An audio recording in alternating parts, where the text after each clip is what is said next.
মানুষদেরকে ধোঁকা দিব, আমি মানুষদের মধ্যে বিশৃঙ্খলা সৃষ্টি করে দিব, মানুষদের ফায়সা কাজের আমি ধোঁকা দিব, আমাকে শক্তি দাও। শয়তানকে ফায়সা কাজের শক্তি দেয়া হলো।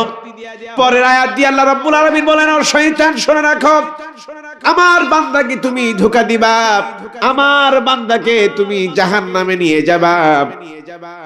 আমিও আমার বান্দার পাশে থেকে বলছি, আল্লাহু ইয়াইদুকুম মাগফিরাতাম মিনহু ওয়া ফাদলা।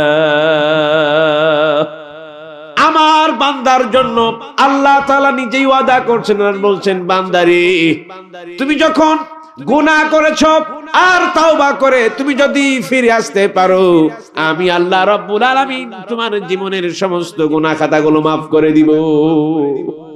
শুধু গুনাহগুলোই maaf করব না, ফাদলা, আর তোমাকে আমি রহমত দিয়া পূর্ণতা দান করে দিব।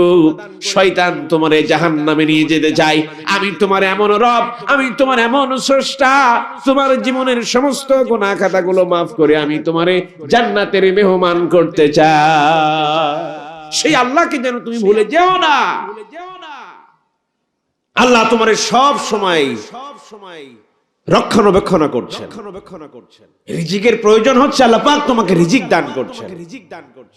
শ্বাস প্রশ্বাস নেওয়ার সময় হচ্ছে, আল্লাহ পাক তোমাকে শ্বাস প্রশ্বাস নেওয়ার তৌফিক দান করছেন। আল্লাহু আকবার।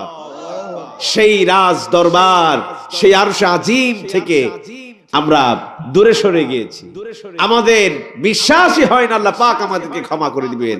বিশ্বাস করুন, যত গুনাহ হয়েছে আজকে যদি তওবা করতে পারেন খালেস নিয়তে, সব গুনাহগুলো maaf করে দিবেন কে? আল্লাহ। মনে মনে ভাবতে পারেন, যুবক বয়সে কোনোদিন নামাজ আদায় করি নাই, আজ বৃদ্ধা বয়স হয়ে গেল, এখন কি আল্লাহ পাক আমাকে ক্ষমা করবেন? জীবনে কত গুনাহ করলাম। এই দুনিয়ার মানুষ নিজের মধ্যে সংশয় পুষে রেখো না, নিজের মধ্যে ভয় পুষে রেখো না।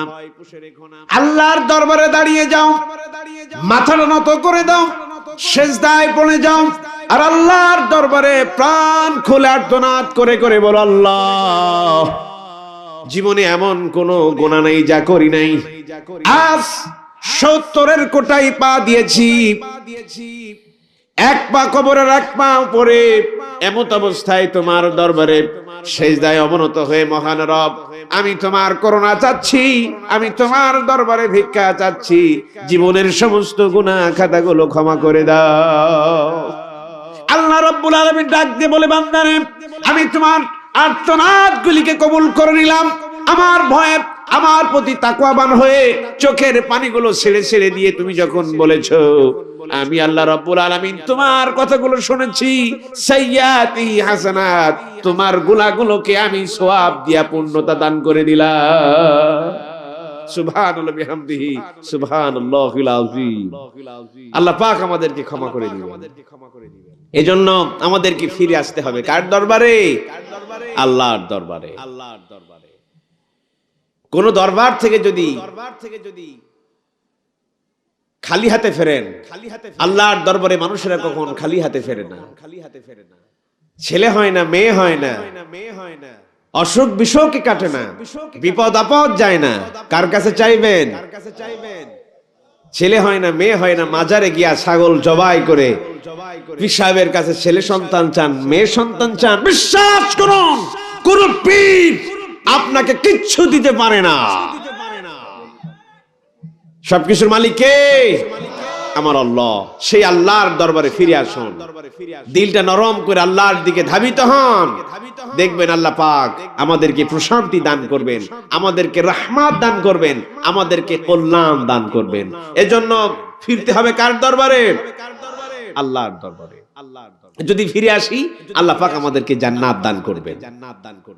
দ্বিতীয় নাম্বার গুণ হচ্ছে, জান্নাতে যারা যাবে আল্লাহ পাক বলছেন আবিদুন। আবেদ মানে কি? গোলাম, দাসত্ব করা। আমরা কার দাসত্ব করি? না, আমরা আল্লাহর দাসত্ব করি না। বুঝুন কথাটা, আমরা দাসত্ব করি না। আমরা আল্লাহর দাসত্ব করি না। এই জন্য আল্লাহ রাব্বুল আলামিন আমাদেরকে বলছেন, লাইসাল বিররা আন তুওয়াল্লু বুজুহাকুম কিবালাল মাশরিকি ওয়াল মাগরিব। মাশরিক ওয়াল মাগরিব, পূর্ব পশ্চিমে কতবার তুমি মুখ ঘুরালে, এটা দেখার আল্লাহ রাব্বুল আলামিনের বিষয় নয়। কতবার তুমি কত ওয়াক্ত সালাত আদায় করলে এই বিষয় নয়। তুমি সালাত আদায় করতে পারো, তুমি সত্য কথা বলতে পারো, তুমি হক সহকারে তুমি যাকাত আদায় করতে পারো, তুমি পর্দায় থাকতে পারো, বাড়ির মানুষগুলোকে পর্দায় থাকতে পারো, তুমি একজন পবিত্র মানুষ হতে পারো, কিন্তু তুমি একজন সমাজ পরিচালক, তুমি একজন সমাজ সংস্কারক হতে পারো না। ঠিক কিনা? আমাদের তো অবস্থা তো তাই। নিজে বাঁচলেই বাপের নাম। আল্লাহ রাব্বুল আলামিন বললেন দাসত্ব করতে হবে আল্লাহর। আল্লাহ পাক নাজিল করে দিয়ে বললেন, হে দুনিয়ার মানব মণ্ডলী শোনো, আলা লাহুল খালকু ওয়াল আমর। যদি সৃষ্টি হয় আমার, তাহলে আইনও চলবে আমার। কার আইন চলবে? আল্লাহর আইন দিয়া চলেন। বিচার ফাইসালা হয় কি দিয়া? আমাদের আইন দিয়া না কোরআনের আইন দিয়া? আমাদের আইন। ব্রিটিশ পিরিয়ডে ওরা আইন দিয়া গেছে, এই আইন দিয়ে এখন হত্যার বিচার, জেনার বিচার, দেওয়ানি মামলা, ফৌজদারি মামলা সব কোন আইনে চলে? কিন্তু আল্লাহ পাক কি বললেন? আলা লাহুল খালকু ওয়াল আমর। যদি তুমি বলো আল্লাহ তুমি আমাকে সৃষ্টি করেছো, এই আকাশ তোমার, এই জমিন তোমার, পাহাড় তোমার, পর্বত তোমার, তরুলতা, গাছ গাছালি যা কিছু আছে, আকাশ এবং জমিন মধ্যবর্তী যা কিছু আছে, এবং নবমণ্ডল ভূমণ্ডল যা কিছু আছে, সব যদি আল্লাহর সৃষ্টি হয়, তাহলে সবখানে মানতে হবে কোরআন। এই যে এটা দিয়া গোটা জীবন পরিচালিত হবে, কোটা দিয়া, এই যে কোরআন দিয়া। আমি আপনাদেরকে জিজ্ঞাসা করলে এখন অনেকেই হাত উঠাবেন না, এটা পড়তেই জানে না। আমরা পড়তেই জানি না। কি রত্ন, কি ধন, কি পরস্পর আল্লাহ পাক আমাদেরকে দিয়েছেন, যার ছোঁয়া লাগলেই মানুষ জান্নাতি হয়ে যায়, যার কাছাকাছি হলেই মানুষ জান্নাতি হয়ে যায়। আলহামদুলিল্লাহ। কোথায় ছুটে চলেছেন? শান্তি পাবেন কোথায়? কোথায় পাবেন শান্তি? কোরআন ছাড়া পৃথিবীতে কেউ শান্তি দিতে পারে না। সমাজটাকে ভালো করতে চান, সমানে হয়রান হয়ে যাচ্ছি আমরা। বুদ্ধি বের করতে করতে মাথার চুলগুলো আজ এয়ারপোর্ট বানিয়ে ফেলেছি, তবু আজ শান্তি খুঁজে পাচ্ছি না। শান্তি কোথায়? এই দেখেন, এই কোরআনের শান্তি। এজন্য আবেদ হতে হবে, সমস্ত জায়গায় কোরআন দিয়া দিয়া কি করতে হবে? পরিচালিত করতে হবে। আল্লাহ পাক বলছেন, ওয়ামান লাম ইয়াহকুম বিমা আনজালাল্লাহু ফাউলাইকা হুমুজ জালিমুন। যে ব্যক্তি কোরআন দিয়ে বিচার ফাইসালা করে না, সে ব্যক্তি জালেম। অন্যত্র আল্লাহ পাক বলছেন, যে ব্যক্তি কোরআন দিয়া বিচার ফাইসালা করে না সে ফাসিক, আর যে ব্যক্তি কোরআন দিয়া বিচার ফাইসালা করে না সে কাফের। কার কথা? এখন আমি বলেছি বিধায় আমার প্রতি রাগ করে কোনো লাভ আছে ভাই? আমি তো পিয়ন, আমাকে বলতে বলা হয়েছে, আমি শুধু বলেই যাচ্ছি। আপনি যদি মানেন সে ব্যাপারও আমাকে ধরা হবে না, আর আপনি যদি না মানেন সে ব্যাপারও আমাকে জিজ্ঞাসা করা হবে না। ওনারা মানলো না কেন? জবাব দাও। রাসূলকেও বলা হয়নি, রাসূল আপনি শুধু বলে যাবেন, মানাটা না মানাটা তাদের ব্যাপার। আল্লাহু ইয়াহদি মান ইয়াশা। ইচ্ছে হলে সে মানবে, আর ইচ্ছে হলে ছেড়ে দিবে, ওটা দেখবো আমি। এইজন্য আমি শুধুমাত্র কোরআনের একজন ফেরিওয়ালা, ফেরি বিক্রি করে বেড়াচ্ছি কোরআনের। এখন ইচ্ছাটা হলে আপনারা মানবেন, না ইচ্ছা হলে মানবেন না, ওটা আপনাদের ব্যাপার। এই জন্য রাগ করা যাবে না আমার প্রতি। আমি কি বলতেছি? কোরআন বলতেছি। রাগ করতে যদি হয় তাহলে সেই মহান রবের প্রতি রাগ করুন, যে রব কোরআনটা নাজিল করেছেন। ঠিক না? এই জায়গায় আরো একটি কথা আমি জুড়তে চাই, সেটি হলো এই, কোরআনের কোন আয়াত যদি নিজের কাছে মনে হয় হুজুর যদি এটা না বলতো তো তাহলে খুব ভালো হতো। আচ্ছা বলেন তো, কোরআনের সমস্ত আয়াতগুলো শুনে আমাদের হৃদয়ে প্রশান্তি হবে না জ্বালা বাঁধবে? প্রশান্তি হবে। এটা হলো মুমিনের গুণাবলী। ওখানেও যাবো, তার আগে আমি আয়াতটা পাঠ করে নিচ্ছি। আপনি যদি এখন টেস্ট করেন, নিজেকে টেস্ট করবেন যে আসলে সত্যিকার আমি কি মুমিন কিনা, টেস্ট করবেন। তার একটা দাড়িপাল্লা আছে। আপনার ঈমান পরীক্ষা করার জন্য একটা দাড়িপাল্লা আছে, ওজন আছে। সূরা আনফাল আল্লাহ পাক বলছেন, ওয়া ইযা তুলিয়াত আলাইহিম আয়াতুহু যাদাতুহুম ঈমানা। ঈমানের এখন দাড়িপাল্লায় আপনাকে ওজন করা হবে। কিভাবে?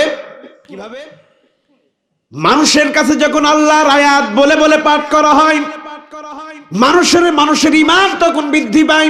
যাদাতুহুম, মানুষের ঈমান বৃদ্ধি পায়। ওয়া আলা রাব্বিহিম ইয়াতাওয়াক্কালুন, তখন মানুষেরা আল্লাহর দরবারে ভরসা করে।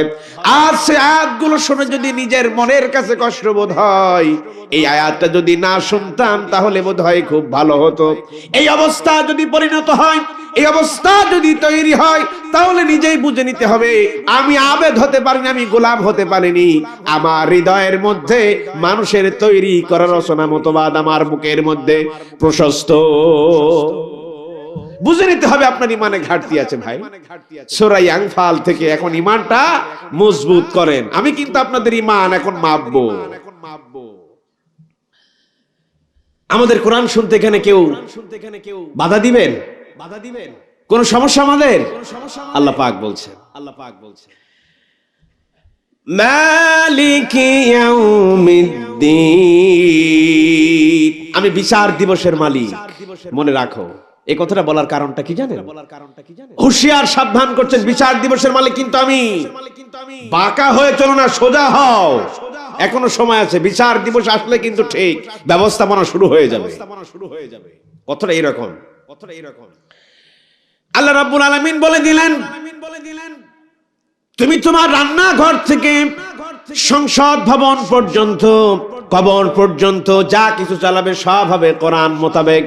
তুমি চলবে তোমার কোরআন মোতাবেক, তুমি তোমার পরিবার চলবে কোরআন মোতাবেক, তুমি তোমার সমাজ চালাবে কোরআন মোতাবেক।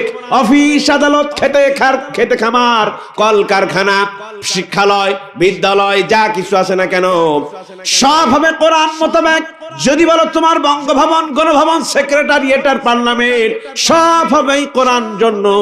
আল্লাহ রাব্বুল আলামিন এই কোরআন মোতাবেক পরিচালিত হওয়ার জন্যই কোরআনটা নাজিল করলেন। আল্লাহু আকবার। এখন এই কথাটার সাথে যদি আমার একমত না হন, তাহলে বুঝে নিবেন আপনাদের ঈমানে কি আছে? ঘাটতি আছে।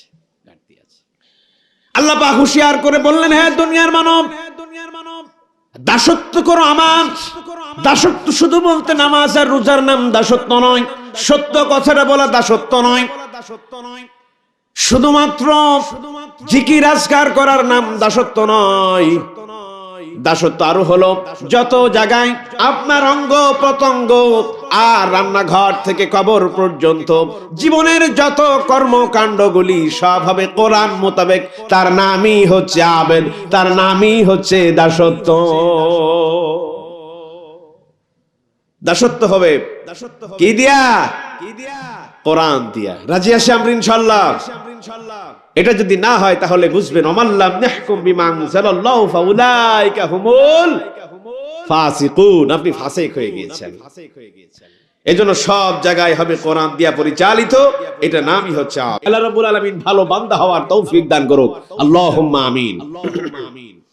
এরপর যারা জান্নাতি হবে তাদের সম্পর্কে আল্লাহ পাক বলছেন আল হামিদুন, এরা হবে প্রশংসাকারী। কি হবে? প্রশংসাকারী। বলুন তো আল্লাহ পাক আমাদেরকে রহমত যা দিয়েছেন, পৃথিবীর কোন সৃষ্টি, পৃথিবীর কোন আল্লাহ বাদে আর কোন স্রষ্টা আমাদেরকে এই রকম রহমত দিতে পারে?